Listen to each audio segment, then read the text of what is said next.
ஸ்தோத்திரம். கர்த்தருடைய பரிசுத்தமுள்ள நாமம் மகிமைப்படுவதாக. ஆண்டவரும் அருமை இரட்சகருமாகிய இயேசு கிறிஸ்துவின் நிதான நாமத்தினாலே தேவனுடைய பாதத்தில் கடந்து வந்திருக்கிற உங்கள் அனைவரையும் அன்போடு கூட வாழ்த்துகிறேன். கர்த்தர் உங்களை நிறைவாய் ஆசீர்வதிப்பாராக.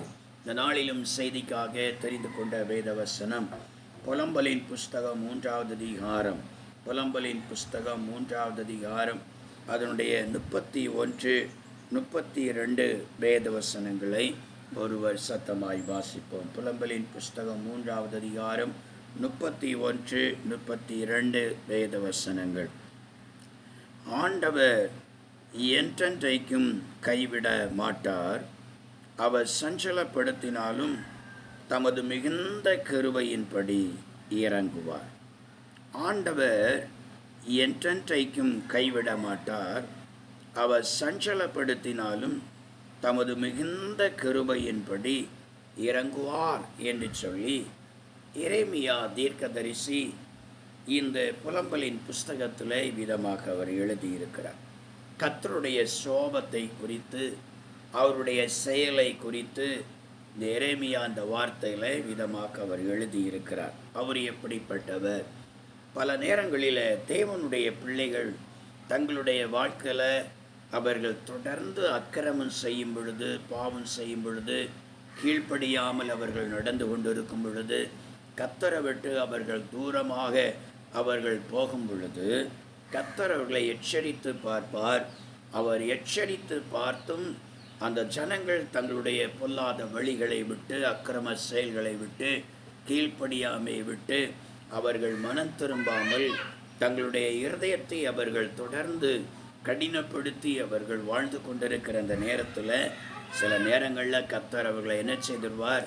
அப்படியே சத்துருக்களின் கரத்தில் ஒப்பு கொடுத்து விடுவார். ஸ்தோத்திரம். சத்துருவின் கரத்தில், சத்துருக்களின் கரத்தில் ஒப்பு கொடுத்து விடுவார். சிலரை சத்துருவின் கரத்தில் ஒப்பு கொடுக்கிற நேரத்தில் அப்போ தான் அவர்களுக்கு ரட்சிக்கப்பட்ட ஆண்டவர் அறிந்தும் கூட அவருடைய வாழ்க்கையில் பிசாசு பிடி அவர்களுடைய வாழ்க்கையில் வந்து விடுகிறது. பிசாசு வந்து அவருடைய வாழ்க்கையில் வந்து குடி புகுந்து அவருடைய வாழ்க்கையை சின்ன பின்னமாக்கி அவருடைய வாழ்க்கையில் சமாதானத்தை கொடுத்து, சந்தோஷத்தை கொடுத்து, சுகத்தை கொடுத்து என்ன செய்கிறது? அவருடைய வாழ்க்கையை மிகவும் வேதனைப்படுத்துகிறது. சில நேரங்களில் சிலரை கர்த்தர் என்ன செய்து விடுகிறார்? அவருடைய வாழ்க்கையில் சத்துருக்களின் கரத்தில், பொல்லாத மனுஷருடைய கரத்தில் ஒப்பு கொடுத்து விடுகிறார். பொல்லாத மனுஷருடைய கரத்தில் அவர்களை ஒப்பு கொடுத்து விட்டால் அந்த பொல்லாத மனுஷர்கள் என்ன செய்கிறார்கள்? இரக்கம் இல்லாமல், அன்பு இல்லாமல் எப்படி அவர்களை வேதனைப்படுத்த வேண்டுமோ, துன்பப்படுத்த வேண்டுமோ அப்படியெல்லாம் அவர்கள் என்ன செய்கிறார்கள்? இந்த தேவனுடைய பிள்ளைகளை கர்த்தர் என்ன செய்கிறார்கள்? வேதனைப்படுத்துகிறார்கள், துன்பப்படுத்துகிறார்கள். கர்த்தருக்கு ஸ்தோத்திரம்.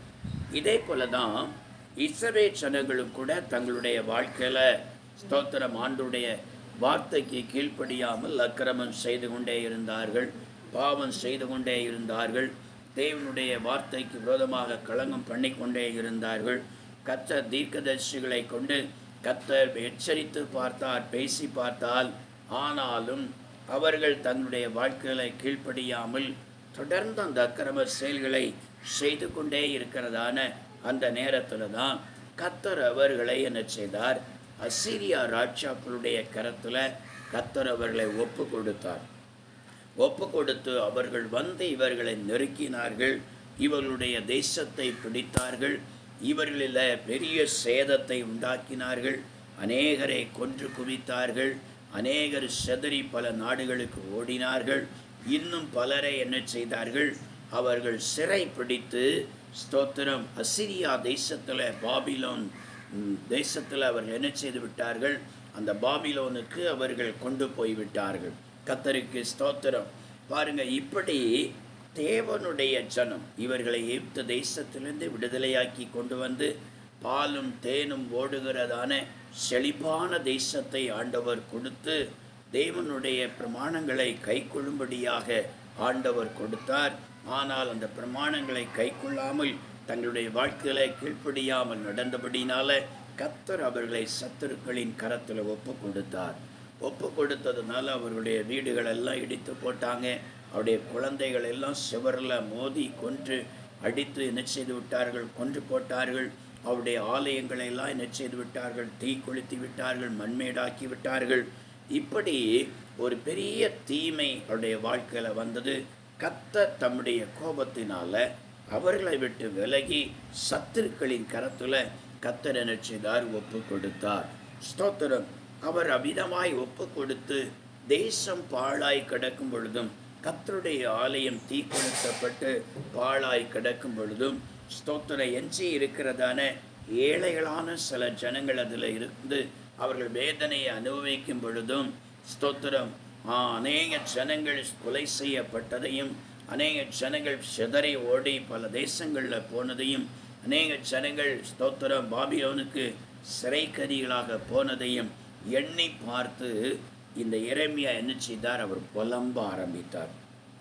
அவர் புலம்பி அவர் சொன்னதான வார்த்தைகள் தான் இந்த புலம்பலின் புஸ்தகத்தில் எழுதப்பட்டிருக்கிறது.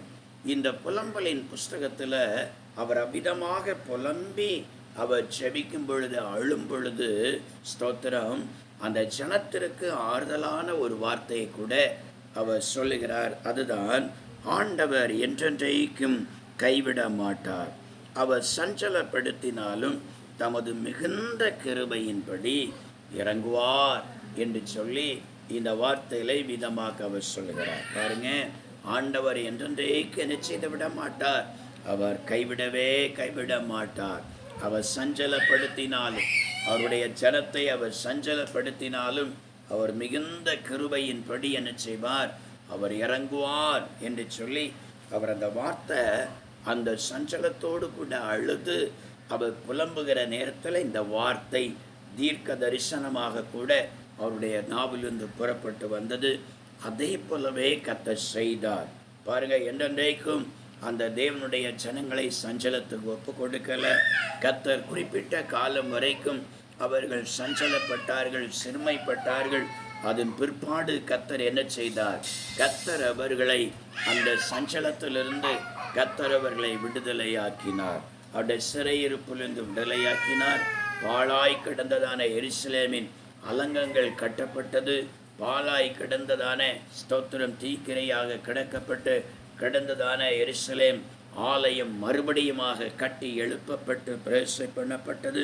தேவனுடைய ஜனங்களுக்கு கண்ணீரில் மூழ்கி வெட்கத்தையும் அவமானத்தையும் வேதனையும் அனுபவித்து கொண்டிருந்து, உபத்திரவத்தை அனுபவித்து கொண்டிருந்த ஜனங்களுக்கு திரும்ப ஒரு பெரிய சந்தோஷம் வந்தது. அவர்களுக்கெல்லாம் ஒரு விடுதலை கிடைத்தது, ஒரு பெரிய சந்தோஷம் கிடைத்தது, சமாதானம் கிடைத்தது. அவருடைய வாழ்க்கை மறுபடியும் கட்டி எழுப்பப்பட ஆரம்பித்தது. அவருடைய தேசமும் கட்டி எழுப்பப்பட ஆரம்பித்தது. கர்த்தரை ஆசீர்வதிக்க தொடங்கினார். ஆண்டவர் எரேமியாவை கொண்டு சொன்ன வார்த்தையின்படியே என்றென்றைக்கும் கைவிடாமல், சில காலம் அவர்களை கைவிட்டாலும், சில காலம் அவர்களை சஞ்சலப்படுத்தினாலும், தமது மிகுந்த கிருபையின்படி மறுபடியும் அந்த ஜனத்திற்கு கர்த்தர் இறங்கினவராக, நன்மை செய்தவராக அவர் காணப்பட்டார். ஸ்தோத்திரம். இவ்விதமாக இன்றைக்கும் கர்த்தர் அதே போல தான் கர்த்தர் செய்து வருகிறார். ஸ்தோத்திரம். அவருடைய வார்த்தைக்கு எதிர்த்து நிற்கிறவர்களுக்கு, கீழ்ப்படியாமல் போகிறவர்களுக்கு, அக்கிரமம் செய்கிறவர்களுக்கு இதே போல தான் கர்த்தர் என்ன செய்து விடுகிறார், சிலரை அந்த சத்துருவின் கரத்தில், பிசாசு கரத்தில் ஒப்பு கொடுத்து விடுகிறார். அப்பொழுது பிசாசு அவர்களை எந்த அளவுக்கு வேதனைப்படுத்தணுமோ அந்த அளவுக்கு அவர்களை கசங்கி பிழிந்து வேதனைப்படுத்தி விடுகிறான். சிலரை கர்த்தர் என்ன செய்து விடுகிறார், சத்துருக்களுடைய கரத்தில் ஆண்டவர் என்ன செய்து விடுகிறார், அவர் ஒப்பு கொடுத்து விடுகிறார். கர்த்தருக்கு ஸ்தோத்திரம்.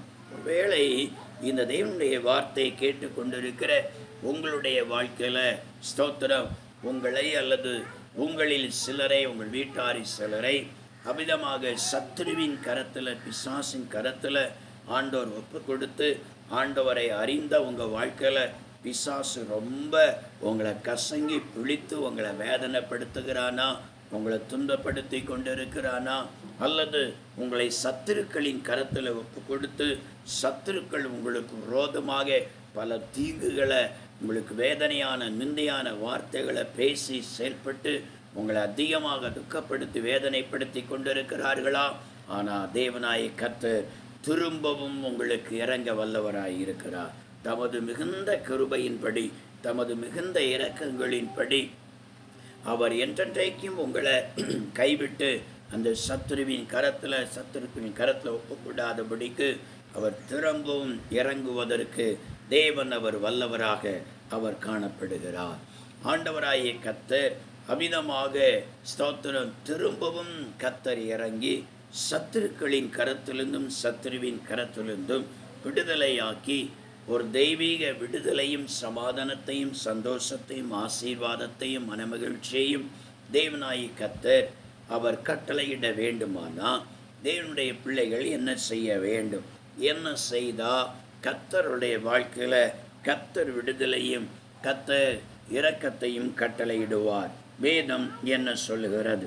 வேதத்தை வாசித்து பார்க்கும் பொழுது ஸ்தோத்திர புலம்பலின் புஸ்தகம் 2வது அதிகாரம் அதனுடைய 19வது வசனத்தை நாம் வாசித்து பார்க்கும் பொழுது கர்த்தருடைய வேதம் இவ்விதமாய் சொல்லுகிறது. எழுந்திரு, ராத்திரியில முதற் சாமத்தில் கூப்பிடு, ஆண்டவரின் சமூகத்தில் உன் இருதயத்தை தண்ணீரை போல ஊற்றிவிடு. எல்லா தெருக்களின் முனையிலும் பசியினால் மூச்சித்து போகிற உன் குழந்தைகளின் பிராணனுக்காக உன் கைகளை அவரிடத்திற்கு ஏறெடு என்று சொல்லி இந்த எரேமியா இந்த வார்த்தையை விதமாக அவர் சொல்லுகிறார். பாருங்க, ஸ்தோத்திரம். எழுந்திரு, முதற் சாமத்தில் நீ என்ன செய்ய? கூப்பிடு. ஸ்தோத்திரம். ஆண்டவரின் சமூகத்தில் உன் இருதயத்தை தண்ணீரை போல ஊற்றிவிடு என்று சொல்லுகிறார். அல்லேலூயா, கர்த்தருக்கு ஸ்தோத்திரம். பாருங்க, கர்த்தருடைய சமூகத்தில் முதல் சாமத்தில் எழுந்திருக்க வேண்டுமா? எழுந்திருந்து அவருடைய சமூகத்தில் என்ன செய்யணுமா? அவரை நோக்கி கூப்பிட்டு நம்முடைய இருதயத்தை தண்ணீரை போல ஊற்றணுமா? இருதயத்தை உடைத்து நம்முடைய இருதயத்தை தண்ணீரை போல ஊற்றணுமா? அப்படியானா இருதயம் உடைகிற நேரத்தில் தண்ணீர் எங்கே வரும்? கண்ணிலிருந்து கண்ணீராக என்ன செய்யும் வரும். கண்ணிலிருந்து வருகிற தண்ணீருக்கு கண்ணீர் என்று சொல்லி பெயர். அந்த கண்ணீர் எப்போ வருது? கண்ணில் அந்த தண்ணீர் எப்போ வருது? இருதயம் இங்கே உடைகிற நேரத்தில் இங்கே தண்ணீர் என்ன செய்து பொட்டிட்டு அப்படியே வெளியில் பொங்கி வருது. இது ஆண்டவர் சொல்கிறார் இந்த எரேமியா மூலமாக, நீ முதற் சாமத்தில் எழும்பணும். கர்த்தருக்கு ஸ்தோத்திரம். முதற் சாமம்னா என்ன? ஸ்தோத்திரம். ஸ்தோத்திரம். மாலை 6 to 9 மணி வரைக்கும் முதற் சாமம், 9 to 12 மணி வரைக்கும் 2ஆம் சாமம், 12 மணியிலிருந்து 3 மணி வரைக்கும் 3ஆம் சாமம், 3 மணியிலிருந்து 6 மணி வரைக்கும் 4ஆம் சாமம். ஸ்தோத்திரம். இங்கே எரேமியா சொல்கிற நேரத்தில் முதற் சாமத்தில் எழுந்து கூப்பிடு என்று சொல்லுகிறார். கர்த்தருக்கு ஸ்தோத்திரம். இந்த புஸ்தகம் எழுதப்பட்டிருக்கிறதான அந்த காலத்திலெல்லாம் ஸ்தோத்திரம், இந்த முதற் சாமத்தில் எழுந்து கூப்பிடு என்று சொல்லும் பொழுது, இப்போ உள்ள காலகட்டத்திலெல்லாம் இந்த முதற் சாமத்தில் யாருமே படுத்திருக்க மாட்டாங்க. 6 to 9 வரைக்கும் யார் என்ன செய்திருக்க மாட்டாங்க? அவர்கள் படுத்திருக்க மாட்டாங்க, தூங்கியிருக்கவே மாட்டாங்க. ஸ்தோத்திரம். 9 மணிக்கெல்லாம் சாப்பிட்டுக்கிட்டு செல்லை அப்படியே பார்த்துட்டு டிவியை பார்த்துட்டு தான் இருப்பாங்களே தவிர என்ன செய்ய மாட்டாங்க. ஸ்தோத்திரம். அந்த நேரத்தில் யாருமே என்ன செய்கிறதில்ல, தூங்குகிறது இல்லை. ஆனால் ஏதோ 1-2 பேர் மட்டும்தான் நேரத்தை என்ன செய்கிறாங்க? ஆமாம், 7 மணிக்கே 8 மணிக்கே என்ன செய்கிறாங்க? 8:30 மணிக்கே தூங்கிடுறாங்க. ஆனால் அந்த காலத்துலலாம் அவங்க படுக்கிறத எப்போ படுக்கிறது? அந்த காலத்தில் இப்போ இருக்கிறது மாதிரிலாம் ஸ்தோத்திரம் எலக்ட்ரிசிட்டி இல்லை, கரண்ட் இல்லை. ஆகையினால மின் விளக்குகள் இல்லை. மின் விளக்குகள் இல்லாததுனால அவர்களுக்கு பாருங்கள், மெழுகுவர்த்தியை கொளுத்தி வைத்திருந்தாலும், விளக்கு அவர்கள் கொளுத்தி வைத்திருந்தாலும் கொஞ்ச நேரத்தில் மெழுகுவர்த்தி கரையும். 1/2 மணிக்கூர் 10 நிமிஷம்தான் மெழுகுவர்த்தி நிற்கும். ஸ்தோத்திர. விளக்கில் எண்ணெய் ஊற்றி வச்சா அது ஒரு 1/2 மணிக்கூர் நிற்கும். அவங்க பாருங்கள், சூரியன் இருட்டுகிற அந்த நேரத்தில், சூரியன் அடைகிற அந்த நேரத்தில், ஆகையினால இவங்க என்ன செய்துடுவாங்கன்னா, சூரியன் அடையும் பொழுதே அவர்கள் மாலை நேர உணவை சாப்பிட்டுவாங்க. சாப்பிட்டுக்குது அது பிற்பாடு கொஞ்ச நேரத்துக்குள்ளால் ஒரு 6-6:30 மணிக்குள்ளால அவங்க என்ன செய்திருவாங்க, தூங்கிடுவாங்க. நான் வேதத்திலேயே வாசிக்கிறோமே, யாக்கோபு பிரயாணம் பண்ணுகிற நேரத்தில் சூரியன் அஸ்தமிக்கும் பொழுது அவன் என்ன செய்து விட்டான், தலைக்கு ஒரு கல்லை எடுத்து வச்சு அவன் தூங்கி விட்டான் என்று சொல்லி பார்க்கிறோம். சூரியன் மறைகிற நேரத்திலே அவனுக்கு என்ன செய்து விட்டது, தூக்கம் வந்து விட்டது. தூக்கம் வந்து அவன் பெரிய ஒரு தரிசனத்தை பார்க்கிறான். தரிசனம் இந்த சொப்பனத்தில் பார்க்கணுன்னா அயர்ந்து தூங்க வேண்டும். பாருங்க, கர்த்தருக்கு ஸ்தோத்திரம். அப்போ அவருடைய பழக்கம் ஏற்கனவே சூரியன் அடைகிற நேரத்திலேயே தூங்குறது அவனுடைய பழக்கம். ஆகையதான் சூரியன் அஸ்தமிக்கிற நேரத்தில் அப்படியே அவனுக்கு தூக்க மயக்கம் என்ன செய்து விட்டது, வந்து விட்டது. கர்த்தருக்கு ஸ்தோத்திரம். அந்த நேரத்தில் படுத்த உடனே எல்லாருமே என்ன செய்துடுவாங்க, அயர்ந்து தூங்குவாங்க. இப்போ ஒரு 6 மணிக்கு 6:30க்கெல்லாம் படுத்து தூங்கிட்டா 6லேருந்து 9 மணி வரைத்தான் முதல் சாமம். அந்த நேரத்தில் இவங்க அயர்ந்து தூங்குகிறதான நேரம் பாருங்கள். ஸ்தோத்திரம். அதுக்கு அடுத்து 2ஆம் சாமத்தில்னா ஒரு 3-4 மணிக்கு 5 மணிக்கெல்லாம் தூங்கிடுவாங்க. அதுக்கு பிறகு எழும்புனா கூட அந்த அளவுக்கு டயர்டு இருக்காது. ஸ்தோத்திரம். அடுத்து 3ஆம் சாமத்தில் எழும்புகிற நேரத்திலலாம் அவங்க 6 மணிக்கு 7 மணிக்கெல்லாம் என்ன செய்துருவாங்க, 8 மணிக்கெல்லாம் தூங்கிடுவாங்க. கர்த்தருக்கு ஸ்தோத்திரம். பாருங்கள், அப்போது அந்த முதல் சாமத்தில் நேரமே சூரியன் அஸ்தமித்த நேரத்தில் படுத்தவர்கள் தங்களுடைய வாழ்க்கையில் உடனே ஒரு 1.5 மணிக்கூர் கழித்து 1.5 மணிக்கூர் 2 மணிக்கூருக்குள்ளால் திரும்ப அவர்கள் எழும்பி இருந்து ஜபிக்கணும்னா அது கொஞ்சம் கஷ்டமான காரியம்.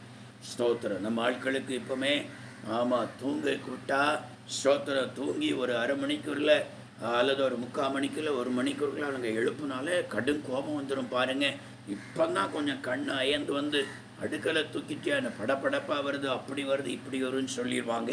எழும்பிட முடியாது. ஸ்தோத்திரம். ஆனால் ஆண்டவராகிய கர்த்தர் இந்த எரேமியா மூலமாய் சொல்கிறார், உன்னுடைய வாழ்க்கையில் அப்படிப்பட்ட அந்த நேரத்தில் கடும் தூக்கம் வருமே, உன்னால் தூங்காமல் இருக்க முடியாதுன்னு சொல்லுகிறதானே, அந்த கடும் தூக்கம் வருகிற நேரத்தில் அந்த தூக்கத்தை தியாகம் பண்ணணும். ஸ்தோத்திரம். அந்த நேரத்தில் அந்த தூக்கத்தை தியாகம் பண்ணி நீ முழங்கால் படியிட்டு என்ன செய்யணும், ஸ்தோத்திரம், நீ ஆண்டுடைய சமூகத்தில் என்ன செய்யணும், அவரை நோக்கி கூப்பிட்டு இருதயத்தை உடைத்து அவருடைய சமூகத்தில் கண்ணீராக ஊற்றணும். ஆண்டவரை நோக்கி கூப்பிட்டு அழுது அழுது அழுது அழுது அவருடைய சமூகத்தை நோக்கி கண்ணீரோடு நீ செபிக்கணும். இப்படி நீ கண்ணீரோட அழுது அழுது நீ செபித்தால் உன் கண்ணீரை காண்கிற கர்த்தர், உன் விண்ணப்பத்தை கேட்கிற கர்த்தர், அவர் அதி சீக்கிரத்தில் ஆண்டோர் மனம் இறங்குவார். அதி சீக்கிரத்தில் மனம் இறங்கி உன்னுடைய கண்ணீரை கண்டு உன்னுடைய கூப்பிடலின் சத்தத்தை கர்த்தர் கேட்டு சீக்கிரத்தில் கர்த்தர் உன்னுடைய வாழ்க்கையில் மனம் இறங்குவார். சீக்கிரத்தில் மனம் இறங்கி நீ இருக்கிறதான எல்லா நெருக்கத்திலிருந்து, எல்லா போராட்டத்திலிருந்து, சத்துருவின் கரத்திலிருந்து, பொல்லாத மனுஷருடைய கரத்திலிருந்து கர்த்தர் உன்னை விடுவித்து உன்னை கர்த்தர் திரும்பவும் கட்டி எழுப்பி மனமகிழ்ச்சியினால் நிறைத்து கர்த்தருடைய வாழ்க்கையை ஆசீர்வதிப்பார். கர்த்தரை ஸ்தோத்திரம். அப்படியானா அன்றைக்கு அந்த முதல் சாமன் சொல்லியிருக்கிற அந்த வார்த்தையின்படி நீங்கள் செபிக்கணும்னு சொன்னால் நீங்கள் அந்த நேரத்தில் யாரும் தூங்கவே மாட்டீங்க. ஆகையினால என்ன செய்யணும், அப்போ அதுக்கு அடுத்த சாமத்தில் என்ன செய்யணும், ஸ்தோத்திரம், அந்த 9லேருந்து 12 மணி வரைக்கும் இருக்கிற 2வது சாமம் நீங்கள் அப்பொழுது ஆகியில் என்ன செய்யணும், அது வரைக்கும் தூங்கலை, முதல் சாமம் இன்னும் தூங்கவே இல்லை, முதல் சாமம் முடிய போகிற நேரத்தில் தான் அல்லது முடிந்த பிற்படம் தூங்க போகிறேன்னு சொன்னால் அந்த 2வது சாமம் அந்த 9லேருந்து 12 மணி வரை இருக்குதே, அந்த நேரம் ஆகிலும் ஆண்டோருக்கு சமூகத்தில் நீங்கள் செபிக்கணும். இல்லையானா 3வது சாமம் அந்த 12லேருந்து 3 மணி வரை இருக்கிறதே, அந்த நேரமாயிலும் அந்த தூக்கத்தை தியாகம் பண்ணி நீங்கள் கர்த்தருடைய சமூகத்தில் முழங்கால் படியிட்டு என்ன செய்யணும், அவரை நோக்கி பார்த்து கண்ணீரோட நீங்கள் அழுது செபிக்கணும்.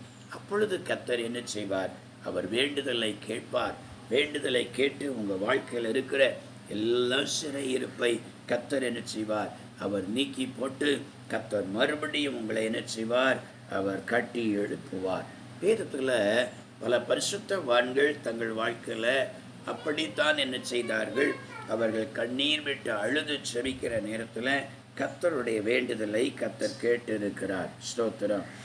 1 சாமுவேலின் புஸ்தகம் 30வது அதிகாரம் 4வது வசனத்தில் ஸ்தோத்திரம், அதனுடைய 6வது வசனத்தில் வாசிக்கும் பொழுது தாவீது மிகவும் தன்னுடைய வாழ்க்கையில் நெருக்கப்பட்ட அந்த நேரத்தில் மிகவும் துக்கப்பட்டு கலங்கி சுருமைப்பட்டு தன்னுடைய வாழ்க்கையில் ஒடுக்கப்பட்ட அந்த நேரத்தில் 4வது வருஷம் சொல்கிறது, மிகவும் சத்தமிட்டு தாவீதும் அவனோடு கூட இருந்தவர்களும் அழுதார்களாம். பாருங்க, அழுகிறான் தாவீதும், அழுது அழுது செபிக்கிறான், கதறி செபிக்கிறான். கர்த்தர் அவனுடைய அழுகுரலினுடைய சத்தத்தை கர்த்தர் கேட்டார். தேவனுடைய அழுகுரலின் சத்தத்தை கர்த்தர் கேட்டு கர்த்தர் என்ன செய்தார், அவனை அந்த எல்லா உபத்திரவத்திலிருந்து கர்த்தர் அவரை நீங்களாக்கி கர்த்தர் விடுவித்தார்.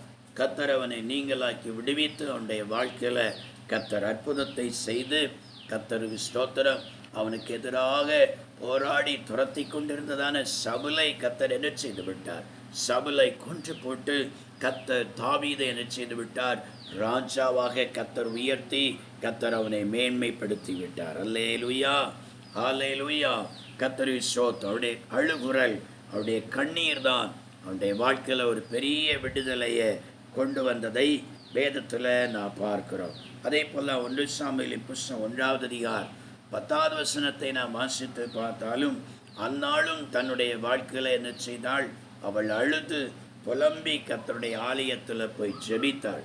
அவள் அழுது புலம்பி ஆண்டவருக்கு சமூகத்தை நோக்கி ஜெபித்த பொழுது கர்த்தர் அவளுடைய விண்ணப்பத்தை தேவனாகிய கர்த்தர் கேட்டு அவளுடைய நிந்தையை நீக்கி கர்த்தர் அவளுக்கு கற்பந்தரிக்கும்படியாய் செய்து கர்த்தர் நல்ல ஒரு தேசத்தையும் நியாயம் விசாரிக்கிற சாமுவேலை கொடுத்தார். இன்னும் கர்த்தர் 5 பிள்ளைகளை கொடுத்து அவருடைய வாழ்க்கையை சந்தோஷத்தினால் நிரப்பினார். எங்கெல்லாம் ஆண்டவருடைய பிள்ளைகள் தங்களுடைய வாழ்க்கையில் தேவ சமூகத்தில் கண்ணீர் விட்டு அழுது அவரை நோக்கி கூப்பிட்டு ஜெபித்தார்களோ, அங்கெல்லாம் அவருடைய வாழ்க்கையில் கர்த்தர் அற்புதத்தை செய்து கர்த்தர் அவர்களை மேன்மைப்படுத்தி இருக்கிறார். கர்த்தருக்கு ஸ்தோத்திரம். ஆகையினால இன்றைக்கும் ஆண்டுடைய வார்த்தையை கேட்கிற தேவனுடைய பிள்ளைகள், நீங்கள் உங்களுடைய வாழ்க்கையில் ஸ்தோத்திரம், சத்துருவின் கரத்தில் ஆண்டவர் ஒப்பு கொடுத்திருக்கிறாரா, அல்லது பொல்லாத மனுஷர்கள் உங்களுக்கு தீமையான காரியங்களை செய்து கொண்டிருக்கிறார்களா, அந்த இரவு சாமத்தில் உங்கள் நித்திரையை தியாகம் பண்ணி அவருடைய சமூகத்தை நோக்கி அழுது இருதயத்தை உடைத்து தண்ணீராக ஊற்றி ஜெபிங்க. கர்த்தர் நிச்சயம் உங்களுக்கு ஒரு விடுதலையை தந்து கர்த்தருடைய வாழ்க்கையை மேன்மைப்படுத்துவார். 2வதாக கர்த்தர் அவ்விதமாக ஸ்தோத்திரம் விடுதலையை தந்து நம்ம மேலே அவர் இறங்க வேண்டுமானா என்ன செய்யணும்? வேதம் என்ன சொல்லுகிறது? புலம்பலின் புஸ்தகம் 3வது அதிகாரம் அதனுடைய 40வது வசனத்தை நாம் வாசித்து பார்க்கும் பொழுது கர்த்தருடைய வேதம் இவ்விதமாய் சொல்லுகிறது. 40வது வசனம் சொல்லுகிறது, நாம் நம்முடைய வழிகளை சோதித்து ஆராய்ந்து கர்த்தரிடத்தில் திரும்ப கடவோம் என்று சொல்லி எழுதியிருக்கிறது. நாம் நம்முடைய வழிகளை சோதித்து ஆராய்ந்து கர்த்தரிடத்தில் திரும்ப கடவோம் என்று சொல்லுகிறார். கர்த்தர் திரும்ப நம் மேலே அவர் இறங்கி நம்முடைய எல்லா நெருக்கத்திலிருந்து நம்முடைய எல்லா போராட்டங்களிலிருந்தெல்லாம் கர்த்தர் நம்மை விடுவிக்கணும்னு சொன்னால் கர்த்தர் சொல்கிறார், ஸ்தோத்திரம், இந்த எரேமியாவின் மூலமாக நம்மை சோதித்து ஆராயணும். நம்மை சோதித்து ஆராய்ந்து என்ன செய்ய வேண்டுமா? கர்த்தரிடத்தில் திரும்ப வேண்டுமா? பல நேரங்களில் நம்முடைய வாழ்க்கையில் ஸ்தோத்திரம் நம்மை ஆராய்ந்து பார்க்கிறது கிடையாது. ஏன் நமக்கு இந்த பிரச்சனை வந்தது? நல்லா போயிட்டு இருந்த குடும்பத்தில் ஏன் இந்த சூழ்நிலை வந்தது? நல்லா போயிட்டு இருந்ததான வியாபாரத்தில் ஏன் இந்த பெரிய நஷ்டம் வந்தது? நல்லா நடந்துட்டு இருந்த வேலையில் இன்னைக்கு ஏன் இந்த வேலையே இல்லாமல் சூழ்நிலை வந்தது? நல்லா போயிட்டு இருந்த குடும்பத்தில் ஏன் இவ்வளோ பெரிய தரித்திரம் வந்தது? எவ்வளோ பெரிய கஷ்டம் வந்தது? அநேகர் தங்களுடைய வாழ்க்கையில் ஏன் இந்த சூழ்நிலை வந்தது என்பதை ஆராய்ந்து பார்க்கறதில்லை. ஆராய்ந்து பார்க்காமலே போய் நின்றுட்டு ஆண்டவரை ஆசீர்வதியும் விடுதலை தாரும் அற்புதத்தை செய்யும் என்று சொல்லுகிறவர்கள் அநேகர். தன்னுடைய வாழ்க்கையில் ஆராய்ந்து பார்த்து அந்த காரியத்தை நம்முடைய வாழ்க்கையில் தேவனுக்கு முன்பதாக அறிக்கையிட்டு அதை விட்டு சீர்படணும். பாருங்க, ஸ்தோத்திரம், ஒரு வியாதி ஒரு மனுஷனுடைய சரீரத்தில் வருகுதுன்னு சொன்னால் அந்த வியாதி எதனால் வந்தது, அது என்ன வைரஸின் மூலமாக வந்தது என்பதை பார்க்கிறார்கள். அந்த வைரஸ் அழிப்பதற்குரிய ட்ரீட்மெண்ட்டை அவங்க கொடுக்குறாங்க. கர்த்தருக்கு ஸ்தோத்திரம். ஸ்தோத்திரம். காலில் ஒரு புண்ணு வந்துட்டுது. சரி, அந்த புண்ணு வந்ததில் அதில் உள்ள எண்ணெய் இருக்குது. இதனால் டாக்டரோட போனோன்னு கேட்பாங்க, எப்படி இந்த புண்ணு வந்தது? இவங்க சொல்லுவாங்க, சொரிஞ்சையில் வந்துட்டுது அப்படின்னு சொல்லுவாங்க. சிலர் சொல்லுவாங்க, காலில் ஒரு சின்ன கல்லடி பட்டுட்டு அதில் வந்துட்டுன்னு சொல்லுவாங்க. சிலர் சொல்லுவாங்க, முள்ளு நறுக்குன்னு குத்திட்டுது அதில் வந்ததுன்னு சொல்லுவாங்க. அப்போ அந்த புண்ணு தானாக சொரிந்ததில் வந்ததா, அல்லது கல்லடி பட்டதில் அந்த புண்ணு வந்ததா, அல்லது முள்ளு குத்துனதில் வந்ததா, அல்லது ஏதாவது விஷச்சந்துகள் கடித்ததில் அது வந்ததா என்பதை டாக்டர்கிட்ட சரியாக சொல்லணும். சரியாக சொன்னால் அதற்குரிய ஏற்ற பிரகாரமான அவங்க ட்ரீட்மெண்ட் என்ன செய்வாங்க, அதற்குரியதான மருந்து மாத்திரைகளை இன்ஜெக்ஷன்களை என்ன செய்வாங்க அவர்களுக்கு கொடுப்பாங்க. இல்லை விஷச்சந்து கடித்ததுக்கு சும்மா பையனுக்கு சும்மா காலில் ஒரு புண்ணு வந்துட்டுன்னு சொன்னால் எப்படி வந்ததுன்னே தெரியாமல் தானாக வந்தால் பருவாக இருக்குன்னு சொல்லிட்டு கொடுத்தா அதை என்ன செய்யாது. அந்த விஷத்தின் தன்மையை அழிக்காமல் வெறும் புண்ணை மட்டும் குணமாக்குவதற்கு மருந்து கொடுத்தா புண்ணு என்ன செய்யாது, அது குணமாகாது. கர்த்தருக்கு ஸ்தோத்திரம். ஆகையினால ஸ்தோத்திரம். ஆண்டவருடைய பிள்ளைகள், நம்முடைய வாழ்க்கையில் தீமை வருகிறது, சத்துருக்கள் நம்மை நெருக்கிறாங்க, ஒடுக்கிறாங்க, பிசாசுக போராட்டம் வருகிறது, அப்படி வருகிறது என்று சொன்னால் நம்மளை ஆராய்ந்து பார்க்கணும். ஏன் இந்த சூழ்நிலை வந்தது?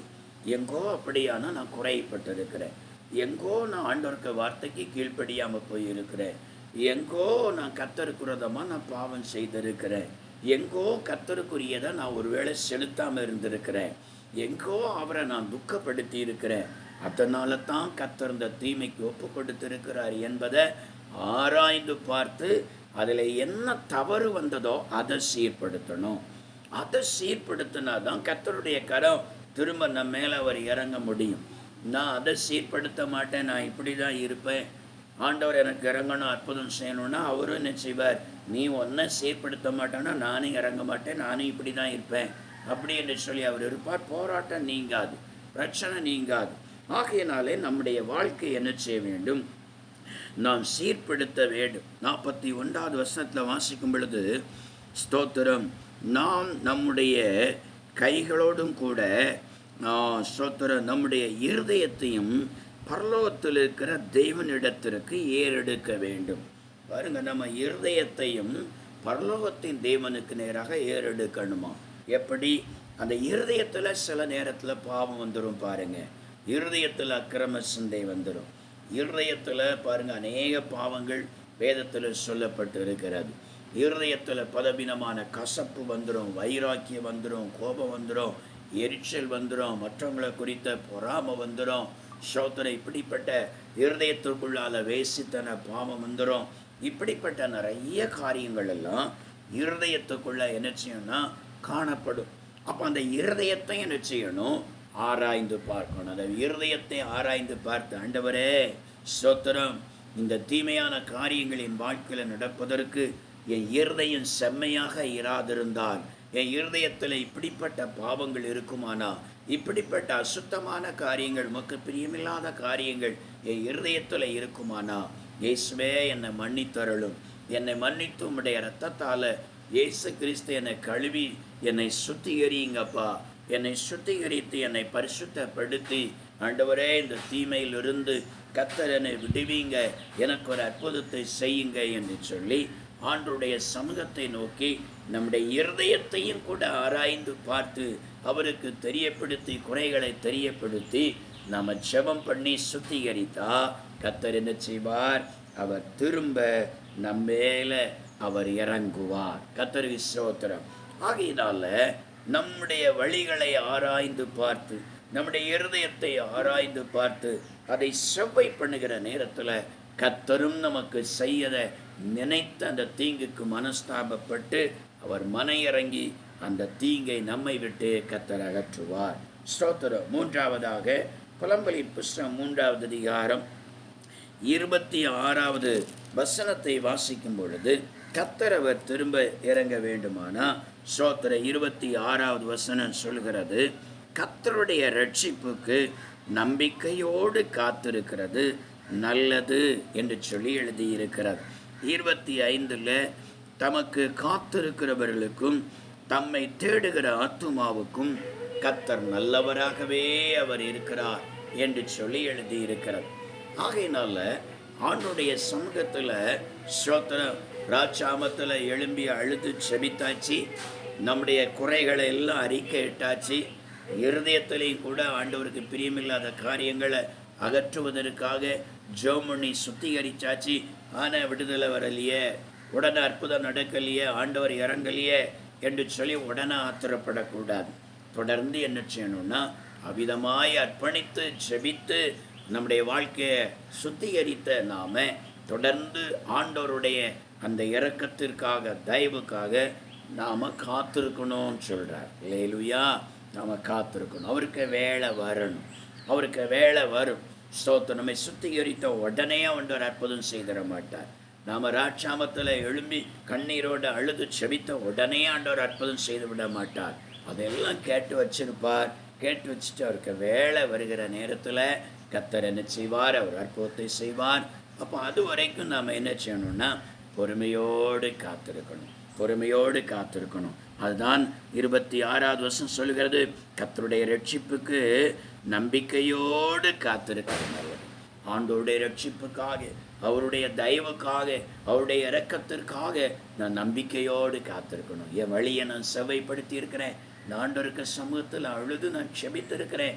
நிச்சயம் கர்த்தர் எனக்கு ஒரு அற்புதத்தை செய்வார், எனக்கு இறங்குவார், எல்லா சிறையிருப்பை நீக்குவார், எல்லா சத்துருக்களின் கரத்தின் விடுதலை தருவார், சத்துருவையும் கர்த்தர் அகற்றி போடுவார், என் தலையை நிமிர பண்ணுவார் என்று சொல்லி நம்பிக்கையோடு நீங்கள் காத்திருக்கணும்.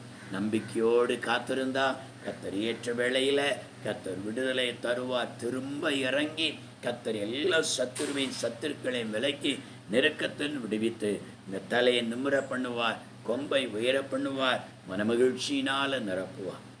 அப்படித்தான் அந்த இஸ்ரவேல் ஜனங்கள் தங்களுடைய வாழ்க்கையில் அவர்கள் செயல்பட்டு காத்திருந்தார்கள். கர்த்தர் திரும்ப அவர்கள் மேலே இறங்கி மறுபடி அந்த சிறையிருப்பில் விடுதலையாக்கி எருசலேமை கட்டி ஆலயத்தை கட்டி அந்த இடத்துல கர்த்தருக்கு ஆராதனை செய்து மகிழ்ச்சியோடு காணப்பட கர்த்தர் கிருபை செய்தார். தேவனுடைய பிள்ளைகளே, அவிதமாய் நம்முடைய வாழ்க்கையில் ஸ்தோத்திரம் கர்த்தர் திரும்ப இறங்குவதற்கு ராட்சாமத்தில் நம்முடைய இருதயத்தை உடைத்து கண்ணீராக அவருடைய சமூகத்தில் நான் ஊற்றுவோம். நம்முடைய வழிகளை சோதித்து ஆராய்ந்து இருதயத்தையும் அவருக்கு முன்பதாக நேராக்கி செவைப்படுத்துவோம். அவருடைய சமூகத்தில் அவருடைய ரட்சிப்புக்காய் பொறுமையோடு காத்திருப்போம். அவருடைய அற்புதங்களை பெற்றுக்கொள்வோம். கர்த்தர் நம்மை ஆசீர்வதிப்பாராக. ஆமென்.